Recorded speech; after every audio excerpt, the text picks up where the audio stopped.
Before we start, a quick reminder to hit the subscribe button. Only 4% of my channel is subscribed. When it reaches 1,000 subscribers, I will release a special video. The pounding on Jake's door was relentless, each thud vibrating through his small apartment like an alarm bell. He had been dozing off on the couch, wrapped in a blanket, half watching a rerun of some cooking show. Outside, the wind howled, rattling the windows as snow piled up on the fire escape. It was one of those nights where even stepping outside to grab the mail felt like a terrible idea. Yet here he was, sitting up, staring at the door like it had personally offended him. More knocking, this time faster, urgent. Then a voice. "Human, please let me in." Jake blinked. What the hell? That was not a normal way to ask for help. The voice was sharp, desperate, but undeniably feminine and strange.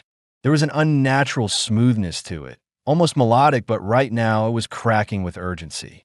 His brain scrambled for possibilities. Drunk neighbor? Some kind of prank? Maybe one of those weird TikTok trends where people knock on random doors for clout? Then something new, a weak, muffled thud against the door like someone had just collapsed. Shit. Heart pounding. Jake moved toward the door and hesitated for one last second. It wasn't that he was paranoid, but come on. Who knocks on a stranger's door in the middle of a snowstorm?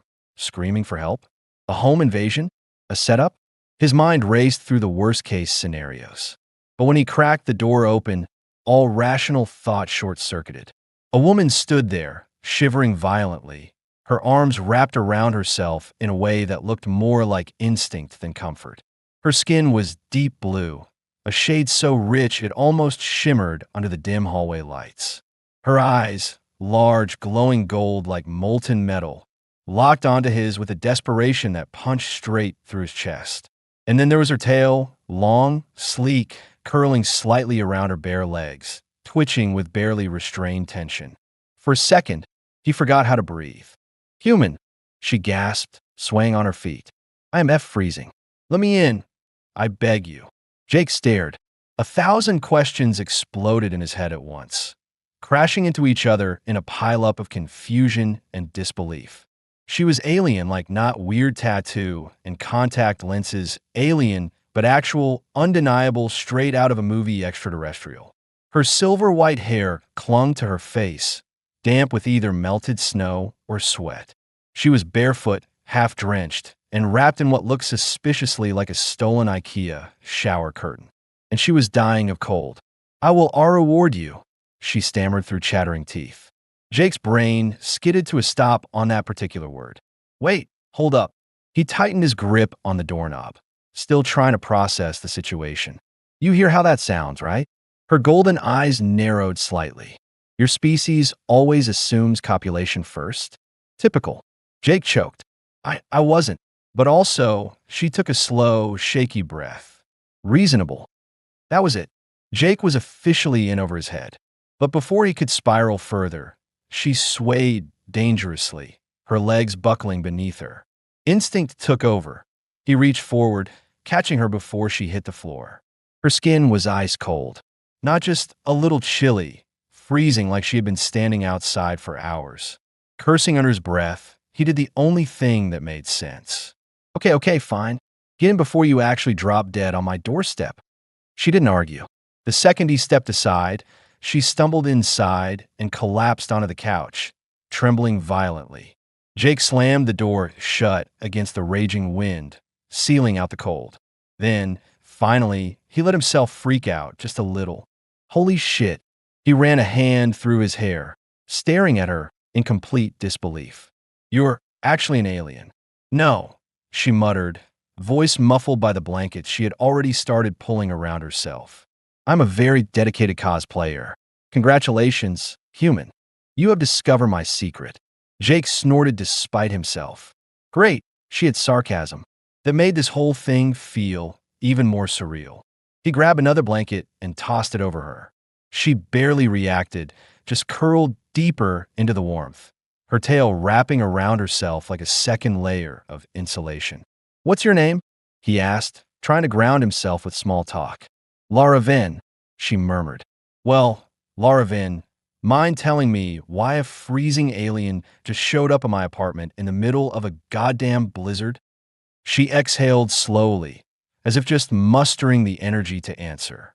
My ship, she paused, closing her eyes for a second before forcing them back open. My ship malfunctioned. I crashed. Jake frowned. Like around here? Not far. But I miscalculated the severity of your planet's winter. A flicker of frustration crossed her face. I did not anticipate freezing to death within hours. That made him pause. Why was she so affected by the cold? You guys don't handle low temperatures well? She shook her head weakly. VHR are not built for freezing climates. My homeworld is significantly warmer. That explained a lot. If her body was designed for heat, this storm must have been unbearable. Jake exhaled, pinching the bridge of his nose. This was insane. Actually insane, but also real. He had an actual alien sitting on his couch, and now he was apparently responsible for her survival. For a long moment, neither of them spoke. She just sat there, wrapped in blankets, watching him. He watched her back, still trying to catch up with reality. You weren't kidding about that reward thing, were you? He finally said, half joking. Laravin's lips quirked slightly, the first hint of amusement breaking through her exhaustion. VHR do not make false offers. Something in the way she said that made his stomach flip for reasons he didn't understand. Jake wasn't sure whether to be intrigued or terrified. But one thing was certain, his life had just taken a turn for the absolutely insane. Jake wasn't sure how long he stood there, staring at the freezing alien woman currently wrapped up like a burrito on his couch. His mind still struggled to process everything. The blue skin, the glowing golden eyes, the tail that twitched slightly under the blankets. But mostly, it was the sheer insanity of the situation that had him reeling. This wasn't some elaborate prank. It wasn't a fever dream brought on by too much late-night junk food. Laravin was real. She was an alien, and she was currently warming up in his apartment because, apparently, her species was not built for cold weather. That part still baffled him. She had barely lasted outside for what, an hour? Less. That was an embarrassingly low survival rate for someone capable of interstellar travel. But before he could ask any more questions, she shifted under the blankets, her tail flicking once before her glowing eyes snapped open, locking onto him. Human, she said, her voice still faint, but far more serious than before.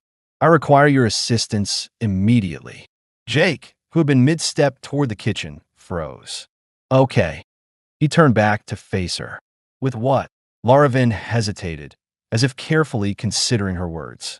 Then she pushed the blankets down just enough to look him in the eye. You must share your body heat. Now. Jake nearly short-circuited on the spot. Excuse me.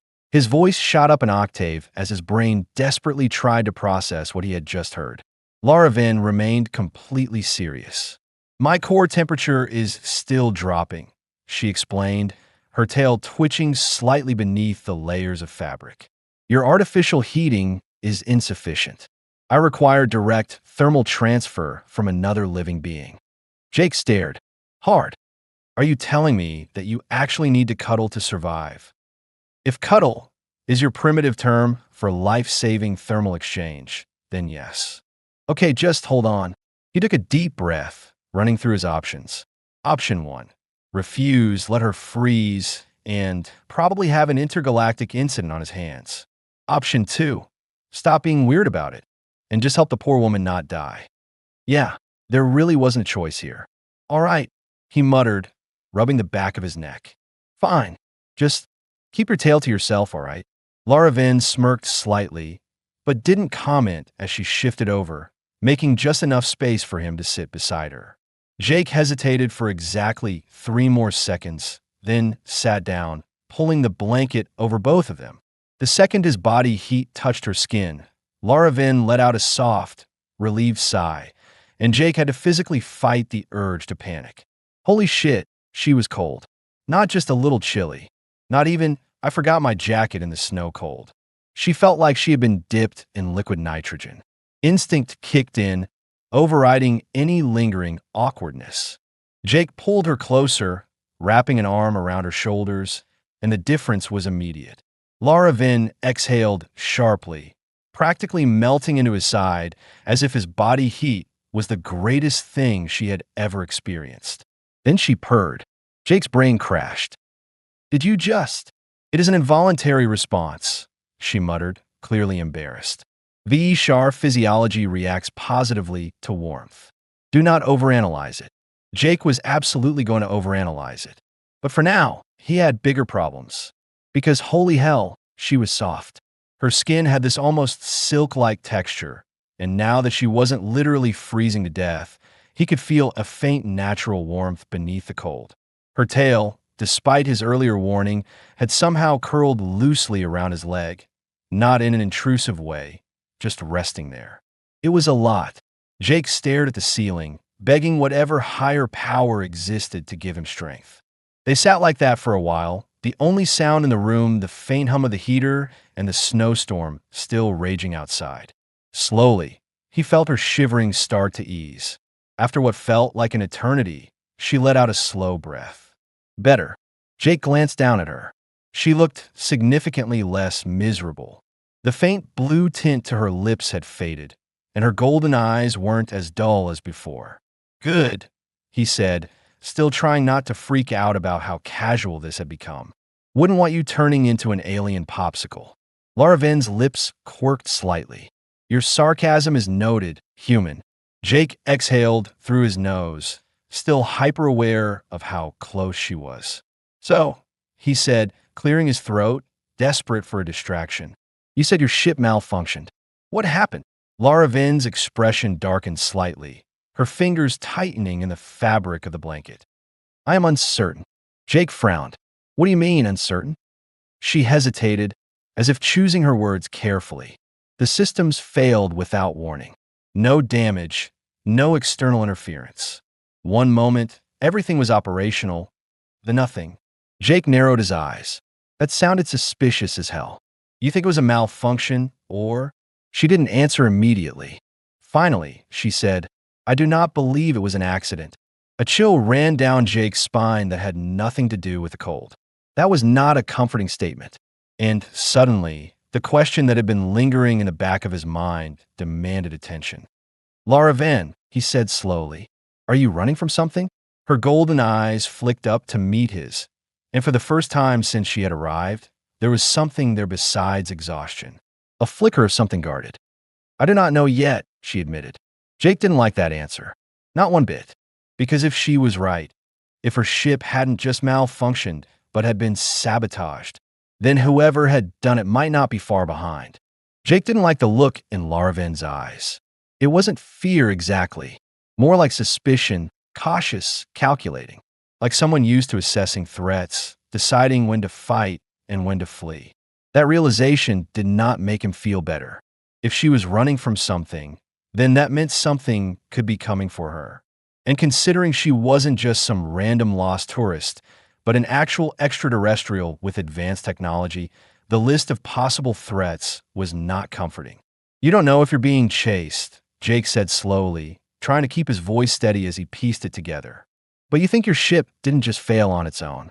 Laraven exhaled through her nose, shifting slightly against him. Her body wasn't as stiff anymore.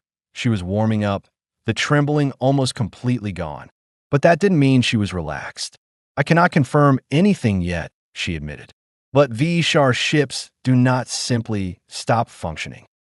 Jake rubbed his temples, processing. Great. Fantastic. Because having a half-frozen alien show up at his door wasn't enough. Now, there was a non-zero chance that someone had intentionally downed her ship. And if that was the case, how long do you think you have, he asked. Laraven tilted her head. Until what? Until someone realizes you're still alive and comes looking. A pause. Then, very calmly, too calmly, that depends on who it was. Jake let out a slow breath. Yep, that was a red flag if he'd ever heard one. But before he could ask more, his stomach loudly betrayed him. The sound of the embarrassingly loud growl filled the quiet space between them. Laraven blinked, the intensity in her expression cracking for the first time. Jake sighed, running a hand through his hair. All right, well, existential threats aside, I'm starving. And you probably need food too, right? I mean, you do eat, right? You're not going to absorb nutrients through your skin or something weird like that. Laravin gave him a look, one of those long, slow blinks that conveyed just how stupid she thought that question was. Yes, I eat. Cool. That makes this easier. Jake carefully shifted away from her and stood, stretching out his stiff muscles. I don't know what alien fine dining you're used to, but here on Earth we have pizza, and I am ordering an obscene amount of it. Laravin watched him for a second, then tilted her head. Pizza. Jake stared at her. Oh, right. First contact with humanity's greatest achievement. You, my strange blue friend, are in for a life-changing experience. It took about 45 minutes for the food to arrive, which gave Jake time to grab some spare clothes for Laravin, a hoodie and sweatpants that were hilariously oversized on her, and throw the shower curtain into the laundry pile. By the time the doorbell rang, she was settled back on the couch, her tail curling lazily over the armrest as she scrolled through his phone. Jake paused when he saw that. Are you reading my texts? Laravin didn't look up. No. Okay. Then what are you? He leaned over slightly and felt his soul leave his body. Oh my God. Please tell me you did not open Tinder. I required information, she said, dead serious. Laura, no. It is a primitive selection system, yes? She flicked her glowing eyes toward him, completely unfazed. Your species engages in mate selection through a process of visual confirmation and binary decision-making. It's more complicated than that. Is it? She turned the phone around, showing him the screen. This one, for example. He possesses an impressive musculature, but his profile claims he is built different. I assume this implies genetic superiority. Jake snatched the phone from her hand so fast he nearly sprained his wrist. Oh my God. No, absolutely not. A notification popped up at the top of the screen. New message. Damn girl, you an alien? 'Cause you abducted my heart. Jake let out a full-body groan. Laravin squinted at the message. Explain this crude poetry at once. Nope, absolutely not. We are deleting this app right now. He backed away, aggressively tapping the screen. You are never, ever allowed to touch Tinder again. I do not need you breaking some poor Jim Bro's brain. Laravin huffed. You are overreacting. I'm absolutely not. What if someone actually met up with you? She raised an eyebrow. Then I would conduct an assessment of their genetic material and determine compatibility. Jake dropped the phone. You would what? Joking. She smirked. Your face is amusing. Jake nearly died. Before he could argue further, the doorbell rang. Thank God. He grabbed the food, threw some cash at the delivery guy, and marched back to the couch, tossing the pizza box onto the coffee table. All right, no more messing with my phone. It's time for your first real Earth meal. Laravin eyed the box suspiciously as he flipped it open, the smell of melted cheese and warm dough filling the room. This pizza, she said, leaning forward slightly. You claim it is a staple of human culture? Pretty much. Jake grabbed a slice and took a bite. Some would argue it's our greatest achievement, right next to Wi-Fi and indoor plumbing. Laravin's tail twitched as she studied the food. Then, cautiously, she picked up a slice, inspecting it from all angles before finally taking a bite. And then she froze. Jake watched as her pupils dilated slightly, her tail going completely still. Then, very quietly, almost reverently, by the stars, she took another bite, chewing slowly. Then another, and another. Jake narrowed his eyes. Laura, this is, she swallowed, blinking like she had just discovered fire. This is divine. This is better than the nectar of the HFY blossoms. Jake smirked. Told you. Laravin set the slice down, pressing her fingertips to her temples like she was having a full-on existential crisis. I must bring this to my people, she murmured. Our alliance with humanity is now inevitable. Jake snorted. Yep, that's how we get him. Not with diplomacy. With pizza. Laravin didn't even argue. She was too busy annihilating her first slice and reaching for another. Jake leaned back, feeling the tension in his chest finally start to ease. For the first time since she had literally collapsed on his doorstep, she didn't look like she was 2 seconds from dying, which meant he could relax. Just a little. He wasn't sure how long she would be here. He wasn't sure who, if anyone was looking for her. But for now, she was eating pizza in his hoodie, complaining about Tinder profiles. And honestly, that was the most normal thing about this entire night. For a moment, it almost felt normal.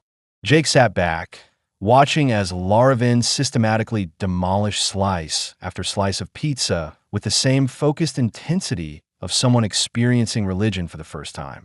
The sight was kind of hilarious. An advanced alien, possibly on the run from God knows what, currently having a spiritual awakening over melted cheese and bread. "This changes everything," she muttered between bites, golden eyes practically glowing with revelation. "Humanity's cultural significance has increased tenfold in my estimation." Jake snorted. "Yeah, well, wait until you try a cheeseburger." Laravin's ears perked slightly at that. "Explain." "Oh no." Jake grinned, reaching for another slice. "I'm keeping that one as a surprise. Gotta ease you into the Earth experience." Laravin narrowed her eyes at him, clearly unamused by being denied immediate food knowledge. But before she could argue, her tail flicked slightly, just enough to knock over the now-empty pizza box. Jake sighed, leaning over to grab it. "You're gonna have to learn spatial awareness with that thing." One tail swipe and he trailed off mid-sentence, because something was different. The air smelled strange. Not bad, actually the opposite. It was subtle at first, but the longer he sat there, the more noticeable it became. Something warm, slightly sweet, almost electric. Like the atmosphere had shifted just enough for his instincts to register the change before his brain caught up. Laravin fidgeted slightly beside him. Jake glanced over and immediately knew something was off. Her breathing had changed. Slower, deeper. There was a faint tension in her posture, her tail coiling and uncoiling at the tip, fingers flexing slightly against her lap. Her glowing eyes were a shade darker now, like molten gold instead of bright starlight. And for some reason, she wasn't looking at him. Jake swallowed, suddenly hyper-aware of how close they were. "Lara," she exhaled slowly. "Your artificial heating system is very effective." Jake blinked. "What?" "That's good," he said cautiously. Laravin shifted again, her tail flicking slightly against his leg. It wasn't a deliberate movement, but damn if it didn't make his brain short-circuit for half a second. Then she finally turned to him, and Jake realized something was seriously wrong. Her pupils were slightly dilated, her expression not quite dazed but definitely unfocused. She swallowed, exhaling through her nose as if trying to steady herself. "My body is responding," she murmured, mostly to herself. I did not anticipate this reaction. Jake immediately tensed. That did not sound good. "What reaction?" he asked, sitting up straighter. Laravin hesitated. Then, after a long, measured pause, "The Ishar physiology releases pheromones in high temperatures," she admitted, voice carefully neutral. "It is inconvenient." Jake's stomach dropped. Oh, oh no. His brain caught up real fast. "So if you're telling me," he carefully set the pizza box aside, rubbing his temples, "that the heater is basically hotboxing us in alien aphrodisiacs." Laravin visibly winced. "Not in those terms." "Oh my God, I am attempting to regulate it," she added quickly, but even she didn't sound convinced. Jake was already panicking. He had a stunning alien woman sitting way too close, the room absolutely swimming in whatever invisible chemical nightmare her body was currently producing, and he could smell it now. It wasn't overpowering, but his instincts were reacting. Every inch of his skin felt weirdly warm, his pulse just a little too fast, his body a little too aware of the way Laravin shifted beside him. This was bad. This was so bad. "Okay, all right, we need a plan," Jake announced, standing up so fast he nearly tripped over the coffee table. Laravin exhaled sharply, tilting her head back against the couch. "I have a plan," she muttered. "It is wait until it wears off." "That's a terrible plan." Jake shot back. "We're stuck in a small apartment with no airflow and a malfunctioning space heater. This is like setting a gas leak on fire, just to see what happens." Laravin huffed a quiet laugh, but he could tell she wasn't unaffected. Her breathing was still too slow, too controlled, like someone very deliberately keeping themselves in check. Okay, think, Jake muttered, pacing like a man on the verge of nervous breakdown. Ventilation. We need ventilation. Your planet's temperature outside is lethal to me, Laravan reminded him. Right, can't open windows, great, Jake groaned, dragging his hands through his hair. What else? Cold shower. Laravan gave him a look. For you or for me? Jake choked on absolutely nothing. I meant for you.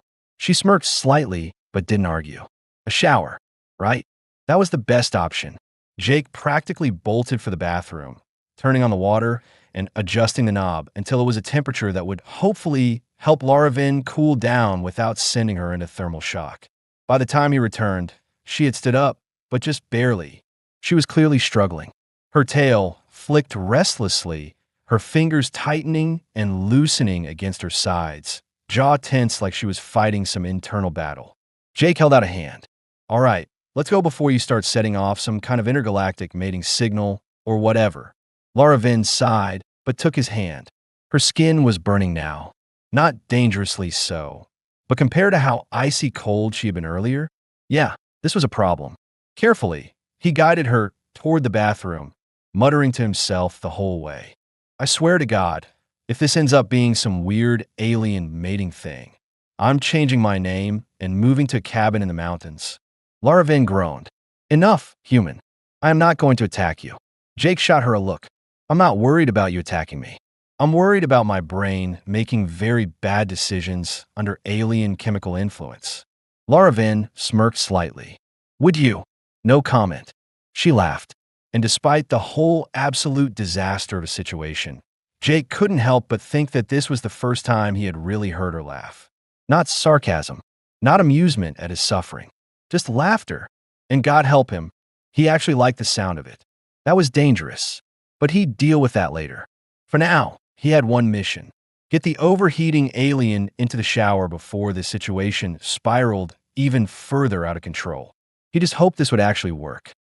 Laravan didn't respond immediately, and for a moment, he thought she was just enjoying the water, until her voice drifted through the door again, softer this time. You handle that well, human.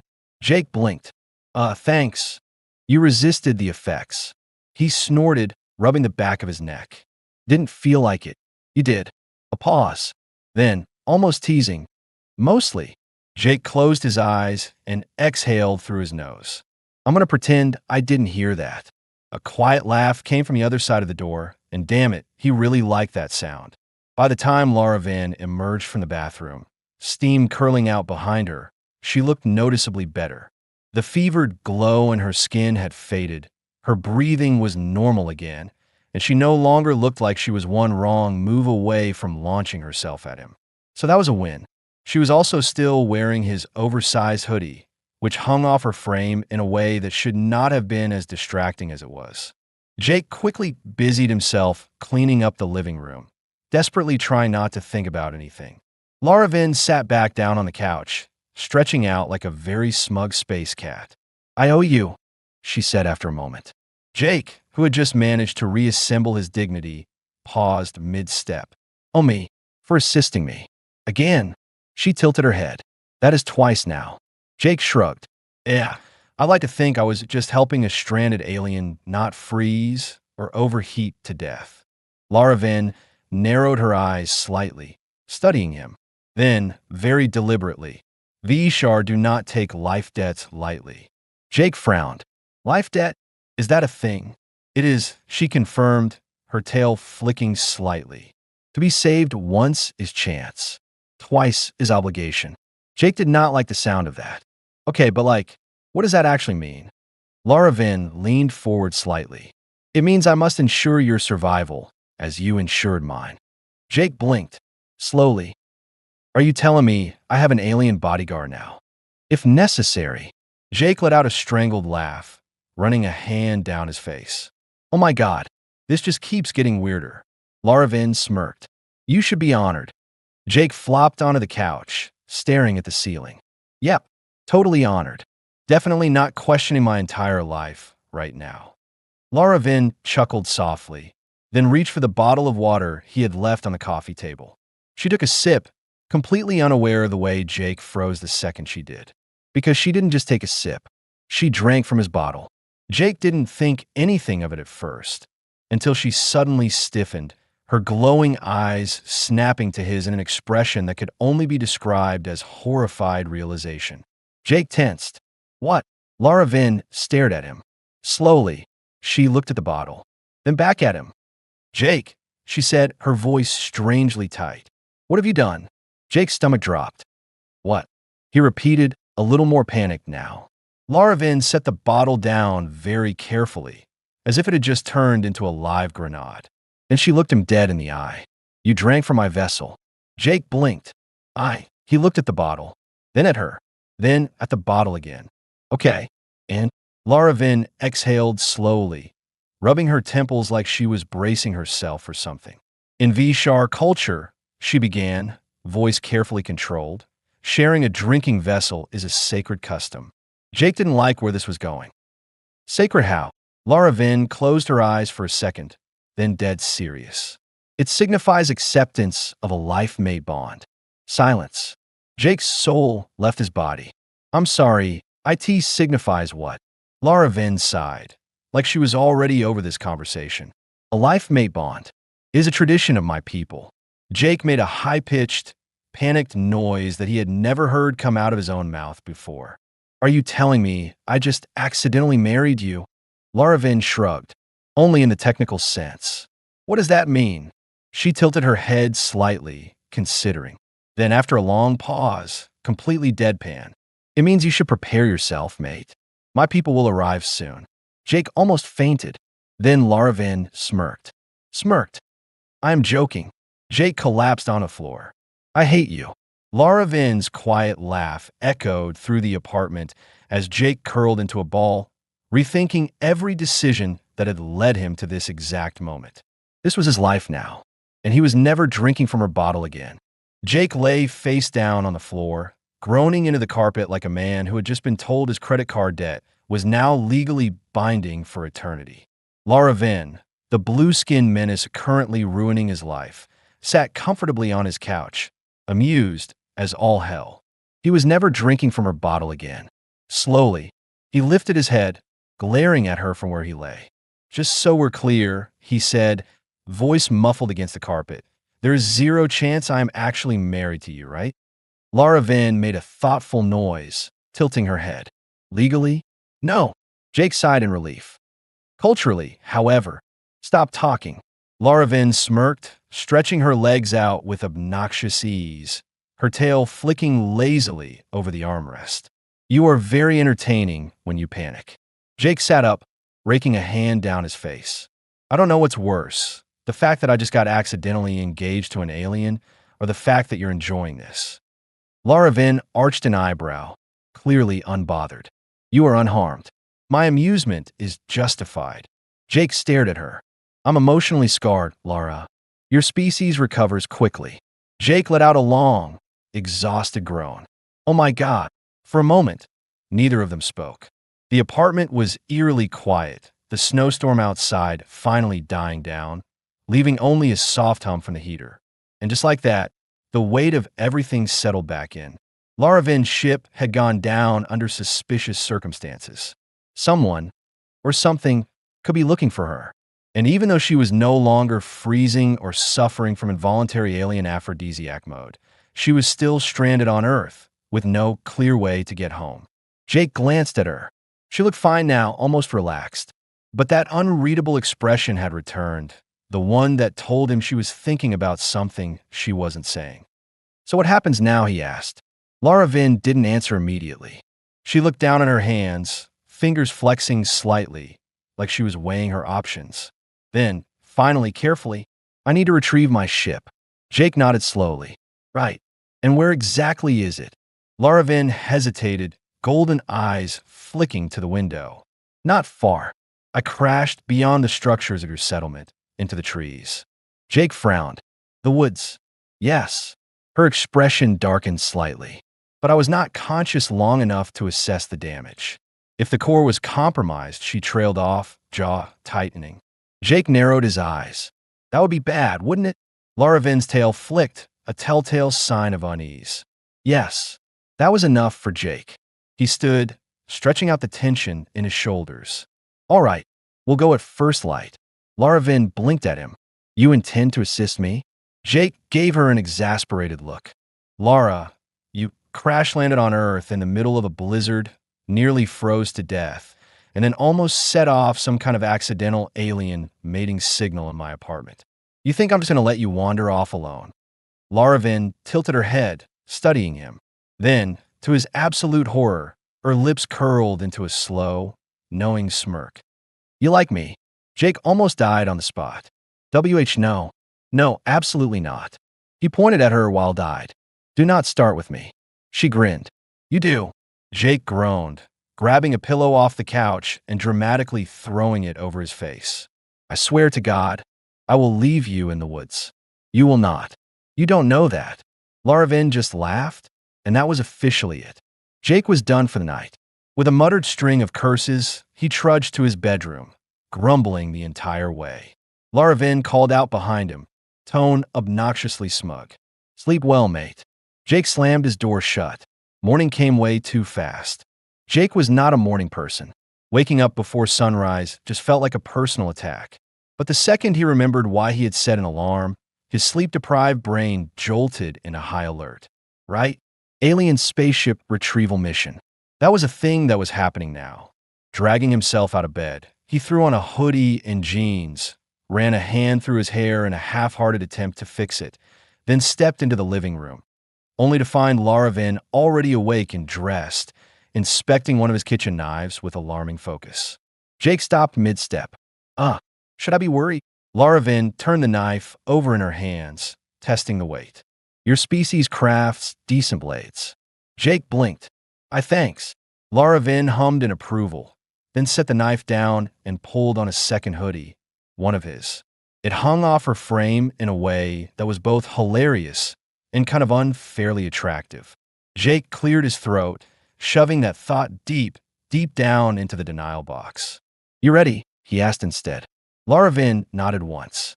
Let us retrieve what is mine. The two of them stepped outside, bracing against the cold. The snowstorm had left a thick, untouched layer of white over everything. The morning sky is soft, muted gray. Their breath curled in the air as they made their way toward the edge of town, where the trees stood tall and unervingly quiet. Jake felt a prickle of unease the closer they got. The woods had always been creepy at night, but now, knowing there was a crashed alien ship hidden somewhere inside, that made it worse. Beside him, Laravin was silent, golden eyes scanning their surroundings with razor-sharp focus. Then, without warning, she stopped. Jake barely had time to react before her hand shot out, gripping his wrist. Stop, she murmured. Jake froze. What? Laravin's tail flicked once, her ears twitching slightly like she was picking up something he couldn't hear. Then, very quietly, very carefully, we are not alone. Jake's stomach dropped. His first thought was, oh God, please don't be a bear. His second thought was, what if it's worse? Because if someone had shot down Laravin's ship, if someone was actually tracking her, then they had just walked straight into the middle of it. Jake's heart pounded. He met Laravin's gaze, swallowing hard. Tell me you have a plan. Laravin smirked just slightly. I do, she said. Try not to die, human. And just like that, something moved in the trees.